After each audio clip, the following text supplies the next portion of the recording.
நான் பண்ணக்கூடியது வந்து முதல் நாள் பொதுவாக நாளைக்கு காலையில் 4 மணிக்கு எழுந்துச்சி போனோம் அப்படின்னு சொன்னால் முதல் நாள் நைட்டு ஷேவ் பண்ணிடுவேன். இல்லாட்டா எழுந்தோன்னா முதல்ல பண்ணக்கூடியது பல் விளக்கிட்டு ஷேவ் பண்ணுறதா தான் இருக்கும். நான் ஆண்களுக்கு சொல்கிறது ஷேவ் பண்ணாமல் வெளில போகாதுங்க. நிறைய பேர் என்ன கேட்பாங்க, செவ்வாய்க்கிழமை வெள்ளிக்கிழமை வெள்ளிக்கிழமை வந்து ஷேவ் பண்ணால் சாப்பிடாமல் இருக்குமா, தூங்காமல் இருக்குமா? Think of it.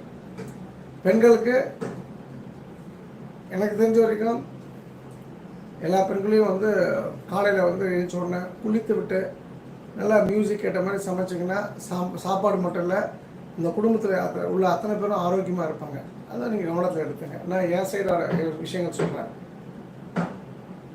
காலையில் நம்ம பேசக்கூடிய முதல் ஆள், அது ஃபோன்லேயோ நேர்லேயோ முதல்ல ஆள் பாசிட்டிவாக இருக்கணும்.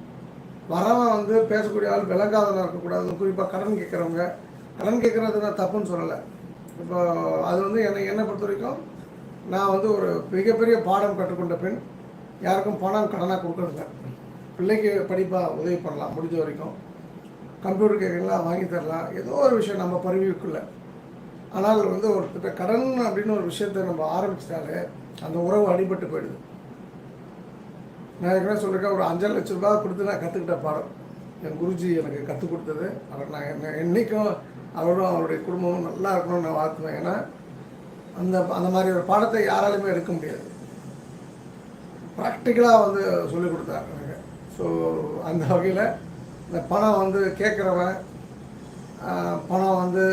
பணம் இல்லாமல் காலையில் வந்து ஒரு எக்ஸ்கியூஸ் கேட்குறவங்க, ஒரு வேலை செய்யணும் செய்யாத பட்சத்தில் என்னால் முடியல, எனக்கு ஏதாவது ஒரு காரணம் சொல்கிறவங்க, நெகட்டிவான விஷயங்களை பார்க்காமல் இருப்பது நல்லது.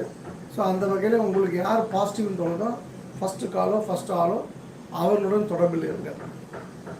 இது 2வது விஷயம். 3வது விஷயம். 4வது, இந்த வீட்டை விட்டு வெளியில் போகும்போது ஒருவருக்கு ஒரு உதவி, 1 ஹெல்ப் பர் டே அப்படின்றத தெளிவாக வச்சுங்க. நம்பர் 2, இந்த பூனை, இந்த காகம், நாய், பசுமாடு பார்க்குற உயிரினங்களுக்கு எந்த அளவுக்கு உணவை கொடுக்க முடியுமோ உணவை கொடுப்பவனுக்கு தான் அந்த உலகம். பசின்னு சொல்லி வாயை திறந்து கேட்க தெரியாத இந்த பறவைகளுக்கும் மிருகங்களுக்கும் நம் உணவை கொடுக்க பட்சத்தில் அது வந்து நமக்கு திரும்ப என்ன கிடைக்கும்னு எனக்கு தெரியாது. ஆனால் நிம்மதி நிச்சயமாக அது கொடுக்கும். அது நீங்கள் கொடுத்து பார்த்தா தான் தெரியும்.